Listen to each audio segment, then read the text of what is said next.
The Philadelphia 76ers just lost a game that they probably should have won, and we got to talk about all of the reasons they lost the game, why they lost the game, who is to blame. Let's get into it.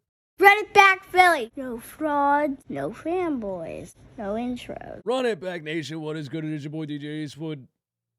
Run it back, Philly. No frauds, no fanboys, no intros. You know the drill. Algo gang. Listen, I lost my voice almost completely. My throat's on fire. I did the live stream and all this stuff, man. So I think I deserve 500 likes on the video, bro. Give me 500 likes on the video. Put something in the comments. Even if you have nothing to say, put your favorite emoji. It doesn't matter. It's all for the algo. But, you know, give me your thoughts on the game because I know you got thoughts on this game. All right. Before we get into it, we streamed on playback.tv/runitbackphilly. We were watching the game, me and the game, and all you guys in the chat. It was a fun time. We got 144 members over there already. Please, let's keep that going, man. Let's get that up, man. It was a lot of fun watching the game live with you guys. I had a blast. Playback.tv/runitbackphilly. If you haven't checked it out, go check it out, man. It was a blast. And listen to us on podcast platforms, man. Mastered and Beautiful Audio by Mccullumn Media. Apple Podcasts, Spotify, everywhere else, man. Go there. Leave your boy a review. But go there and listen to the podcast, man. All right? Now listen. The Philadelphia 76ers lose to the New Orleans Pelicans 127-116. The New Orleans Pelicans play without Brandon Ingram because of a toe injury. The Philadelphia 76ers are bringing back Tyrese Maxey. So he's not 100%. He's 100% healthy, but he's not back to himself yet. But it's still a game that we should win with them not having Brandon Ingram. It's still a game that we should win. We're going to talk about the main reason the Sixers lost this game, all right? Now, look. Tyrese Maxey was rusty, okay? CJ McCullumn had 11 threes. James Harden had 7 turnovers. Joel Embiid had some pretty bad rebounding again. But none of those are the reason the Sixers lost this game. The reason the Sixers lost this game is that every time Joel Embiid went to the bench, our only rim protector on the team, because we released the other 6'10" rim protector in Charles Bassey, the perfect prototypical backup center, we released him. The reason we lost this game, and I predicted it, I was sitting in the stream in the pregame, and I said if I had to guess why the Sixers are going to lose this game, if the Sixers lose and you tell me I had to guess why they lost it, I would say it's Glenn Rivers playing Montrezl Harrell with Zion Williamson on the floor. Bro, I said that before the game started, bro. Before the game started, I said that. And that's exactly why they lost this game. To a T, 100%. It happened in the first quarter. The Sixers were up. We were making moves. We were looking good. We started the game 10-0. We were looking good. Glenn Rivers put Joel Embiid on the bench, and Zion Williamson was still in the game. His strategy at that point, I can't yell because my throat is sore. His strategy at that point was to try to guard the most lethal rim attacker in the game. Maybe Ja Morant. But the strongest rim attacker in the game, 100%, Zion Williamson. He tried to guard him with George Niang and Montrezl Harrell. It's unbelievable, bro. You can't make this kind of stuff up. You can't make this up. Who in their right goddamn mind would try to guard Zion Williamson with George Niang and Montrezl Harrell, bro? How many times are we going to yell about stuff like this? It's insane. It's the same thing as trying to guard Giannis Antetokounmpo with Paul Millsap last year. It's the same thing. When is enough enough? How in the world are you supposed to be the one of the smartest basketball minds in the world, in the best basketball league in the world? Then your idea is to trot George Niang and Montrezl Harrell out there to try to guard Zion Williamson. You're insane, bro. So that happens in the first quarter, and Zion immediately attacks. I said if he puts Trez on the floor and Zion's out there, he's going to attack him every single play. And he attacked him every single play. It's a layup drill with random players, let alone Zion fucking Williamson. So the Pelicans go up by 14 midway through the second quarter. And then we put Embiid and Harden back on the floor. And we start to close the gap. And people in the chat are saying, what happened? How we closed the gap? I missed it. Nothing happened except for the fact that a rim protector came back in the game. So we're playing through the third quarter. We're fighting. And I said, here, it's going to come again. That inevitable end of the third quarter, fourth quarter lineup. It's going to happen again. And it happened again. Zion Williamson against Montrezl Harrell. And he smoked him. He was doing nothing but attacking him every single possession. And it was easy for him. And they're trying to double with George Niang. And he's finishing through traffic. And one here and there. It's just ridiculous. Anyway, that's the reason the Sixers lost this game. It's period, point blank period. There's no two ways around it. That's why they lost this game. Because we don't have a backup rim protector, and we don't have a coach who understands that you cannot take Embiid off the floor with Zion still out there. You can't do it. It's game over. It was game over in the first quarter when he did that, and I predicted it. Now, outside of that, PJ Tucker.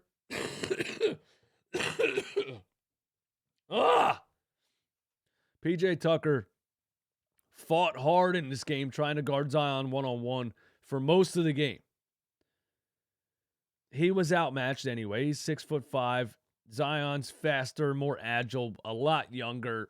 We're like, this is really what we're doing with this basketball team. We got 37-year-old PJ Tucker trying to guard Zion the whole game, but he did a decent job and fought. A lot of fouls were called that were not fouls. A lot of ticky-tack stuff. The referees were atrocious in this game. I think everybody will agree with that. But outside of those PJ Tucker minutes, the Trez and the Niang thing on Zion ended the game. But I thought PJ fought hard. Okay? On top of that issue, CJ McCullum had 11 three-pointers. Bro, he had 6 in the first quarter. I think it was 6. I think he had 6 in the first quarter. It was a lot in the first quarter. Where is he at? CJ McCollum. He had 5 in the he had 2 in the first quarter. He had 7 in the first half. I think, man, I'm wrong here. Sorry, bro. Sorry. He had 7 3-pointers in the first half. That was a career high, by the way, for a game. He went on to make 11 3-pointers. That's us not being able to guard the perimeter. He was also making just ridiculous shots, okay? Now, when we struggle to guard the perimeter, and you see Embiid's rebounding numbers have been low, to me, it's because Joel Embiid is trying to get out to the perimeter on the pick and rolls, and that results in less rebounds. He's not in position to rebound. The 76ers are a terrible rebounding team. We got out-rebounded by 1 million in this game, as should have been predicted. The Pelicans are one of the best rebounding teams in the league. And we are one of the worst. It doesn't help that Embiid had 6 rebounds in the first half and finished the game with 8. So 2 second-half rebounds for Embiid, that's bad. But also, at the same time, I do see Embiid stepping up on the pick and roll versus playing drop coverage. So he's out at the three-point line. A lot of times running past three-point shooters when the ball is being shot, he's not going to get the rebound. If you're going to play Embiid front coverage like that on pick and rolls where he's trying to jump out to the shooter, you have to have athletic rebounders at the 3 and the 4 spot. This team is built terribly. You can't have Tobias Harris and PJ Tucker at the 3 and the 4 if Embiid is going to be out past the 3-point line playing defense. It's a recipe for disaster. So Embiid only has 8 rebounds in the game. Embiid had 37 points. You kind of felt that he was going to do that. His energy was high at the beginning of the game. My guy Tony was saying, he has energy for 50. Valanciunas can't really stop him. Hernan Gomez can't stop him. 37 points. 5 turnovers was bad. There was a lot of bad turnovers in this game. Embiid had 5 of them. And that leads me to James Harden. James Harden was not good in this game. Couple of good buckets, couple of little spurts that tried to lead us back or tried to help us get back into it, but 20 points, 10 assists. As 20 and 10 looks like a decent performance, Of course, Harden's going to have 10 assists. But 20 points, and really, man, like there was a lot of situations where even I was yelling at the broadcast saying, James, you got to do something here, we need you to step up here. This is where you step up. And the Pelicans were playing good defense on him. He was trying to force things one-on-one against Zion Williamson, and he can't do that. And against some other players, and he was just turning the ball over like crazy. James Harden had 7 turnovers in this game. 12 turnovers, Joel Embiid and James Harden combined. James Harden had 7 turnovers in this game. A lot of them resulted in fast break points. Another major reason we lost this game. I think the number one reason is that Zion on our backups. But if I had to go the number 2 reason we lost this game, turnovers, Joel Embiid and James Harden. 7 of them for James Harden. Tyrese Maxey, I can't really assess it. Now, look, Tyrese Maxey's 100%, they're telling me, right? And I knew he was going to be on a minutes restriction, but 18 minutes? 18 minutes? Why is he only playing 18 minutes? He's 22 years old. His foot's 100% healthy. Why is he only playing 22 minutes? So Maxey starts the game, a little bit rusty. Gets a couple shots up. They weren't terrible shots, by the way. It's not like he's shanked off the side of the rim or the back of the rim or anything. Rimmed out. Rimmed out on a mid-range jumper. Rimmed out on a corner 3. Drove the lane on the left side. The one play that I remember off the top of my head kind of got pushed out of bounds. No call. Went off the side of the backboard. But the shots weren't terrible. And then he started to get in a little bit of a rhythm. Had a baseline up and under reverse. Very nice finish in traffic. Hit a 3 from the top of the key. And we're like, oh, here comes Maxey. Here he comes. It's Maxey time. Right after he hit that 3 from the top of the key, Doc Rivers took him out of the game. Doc, what are we doing here? What are we doing here? Maxey looks 100% healthy. He's finally gets into a little bit of a rhythm and starts to make some shots, and you take him out. And in the grand scheme of things, he only played 18 minutes in the game. That's a ridiculous minutes restriction. He's not injured. He's 100% healthy. How's he going to get his rhythm back if you don't give him enough time to get into rhythm? Ridiculous. Now let's just look at the team comparison, on stats. So, like, the Pelicans got 75 points from Zion Williamson and CJ McCullum. 75. 42 from CJ, 36 from Zion. That's ridiculous. 13 from Willie Hernangomez off the bench. And he was finishing on Embiid a couple times, and I hated that. I thought Embiid was lazy at the rim certain parts of this game. And I thought his rebounding was lazy at certain parts of this game.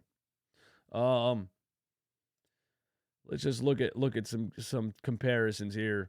The Pelicans' biggest lead was 17. The Sixers' biggest lead was 10 to start the game.